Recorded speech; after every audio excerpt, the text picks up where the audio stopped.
जब अकाल पड़ा तो लोग पेड़ की छाल और मिट्टी क्यों खाते थे, पर नदी से मछलियां क्यों नहीं पकड़ते थे? क्या इन लोगों की जान मछली से भी सस्ती थी? आज हम मछली की मौत के बारे में बात करेंगे। तुम्हारा गांव नदी के किनारे बसा हुआ है और पीढ़ियों से नदी पर निर्भर है। नदी में मछलियां होती हैं जो अकाल के समय जीवन की उम्मीद होती हैं। लेकिन जब से तुम्हें याद है, तुम्हारे पिता ने हमेशा कहा 3 साल घास खाओ पर मछली मत पकड़ो। तुम उस समय नहीं समझते थे, जब तक कि एक दिन पिता ने एक मरी मछली उठाई, जिसके कारण गाँव वालों ने उन्हें सबके सामने पीटा।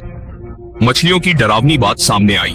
उस घटना के बाद माँ ने मछलियों का जिक्र नहीं किया और वह खुद अकेले तुम्हें 10 साल तक बड़ा किया। जब तुम 16 वर्ष के थे, अकाल बहुत बढ़ गया था, फसलें बर्बाद हो गईं, पेड़ की छाल भी खत्म हो गई, माँ बीमार थी और भूख से इतनी कमजोर थी कि कुछ नहीं बोल सकती थी। उन्होंने केवल तुम्हें देखा। तुम नदी किनारे जड़ों की खोज कर रहे थे और तुम्हें एक मरी हुई मछली मिली। तुमने वो मछली छुपाई और घर भागे। बिना तेल, नमक और प्याज के तुमने मछली को साफ पानी में पकाया और माँ को खिलाया। उन्होंने एक घूंट लिया, आंखों में आंसू थे। तुमने झूठ कहा कि ये नदी का पानी है। उन्होंने सिर हिलाया और तुम्हें मारना चाहा, पर आखिरकार वह सिर्फ रो पड़ी। उन्होंने दूसरा घूंट लिया और आंसू लगातार बहते रहे। तुम्हें लगा कि सब कुछ ठीक हो गया, पर अगली सुबह गांव के लोगों ने घर में घुसकर माँ को ले गए, तुम्हें पीटे और गांव के लोगों ने माँ पर मछली चोरी का आरोप लगाया। उसे 60 चाबुक की सजा दी गई।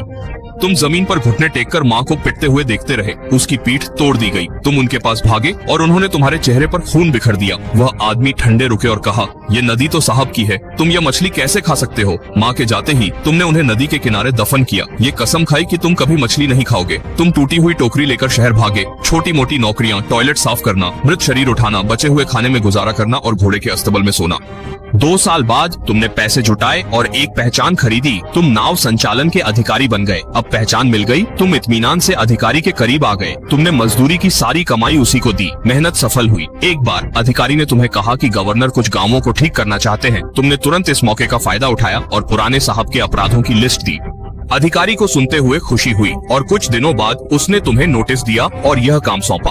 तुमने अलाव और कड़ाही लेकर नदी के किनारे 3 बड़ी मछलियां पकाईं। खुशबू फैली और गांव के लोग इकट्ठे हो गए। तुमने कहा, मैं गवर्नर के आदेश से आया हूँ, नदी अब से सबके लिए है, हर कोई मछली पकड़ सकता है। तुमने बात करते हुए नोटिस दीवार पर लगाया। झाव ने आकर तुमसे झगड़ने की कोशिश की। तुमने उसे कड़ाही के पास दबाया और कहा, मेरी माँ की जान इस मछली से अधिक कीमत नहीं थी। वह डरकर शांत हो गया।